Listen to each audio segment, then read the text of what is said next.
This with retired Lieutenant Colonel Alexander Vindman, a former director of European Affairs at the White House National Security Council. Colonel Vindman, great to have you back on the program. We appreciate it. Let's begin with U.S. intelligence believing China may provide lethal support to Russian troops in Ukraine. What are your thoughts on that? That sounds like that could lead to a serious escalation and some big problems for the Ukrainians. Thanks, Jim, for having me on again. It is a serious problem. There's very few game changers in this war at this point. Russia is not going to be able to pull a rabbit out of a hat domestically, or even with kind of second string partnerships with regards to Iran or North Korea. China, on the other hand, with its massive industrial base, is a game changer.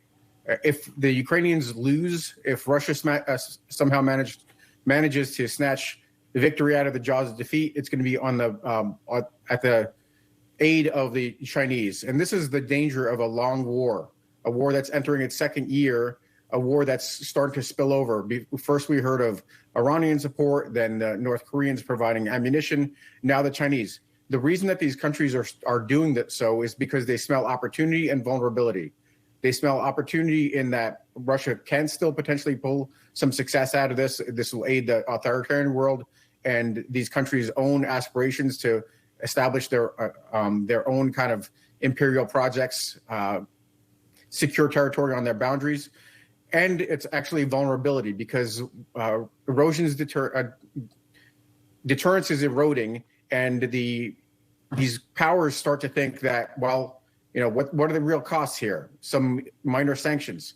In exchange, we could really undermine the strength of the Euro-Atlantic Alliance, the United States. So this is the danger of a long war scenario. And frankly, in part, this is the result of insufficient support from the West to help compel a short war and force Putin, who is yet still determined to win in Ukraine, but wouldn't be able to be so, let's say, optimistic if his forces were consistently being defeated on the battlefield.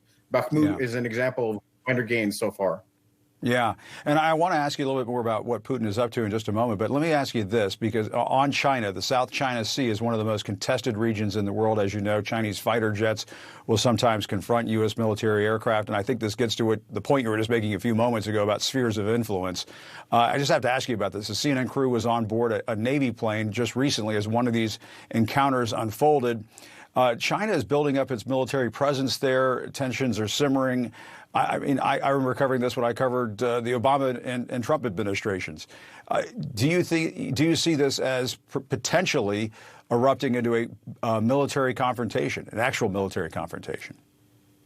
I think that these bumps in the South China Sea are unlikely to result in broader confrontations. I think there's a chance of accident and miscalculation. The interest on both the Chinese and the U.S. part would be to avoid a broader spillover. But the relationship is overall getting much, much sharper. The U.S. Destroying China's surveillance balloons, that's a signal that we are now moving into kind of a more acute phase of the war. The Chinese, really kind of the timing is telling that they're now considering providing Russia aid is in part probably a response to this worsening relationship.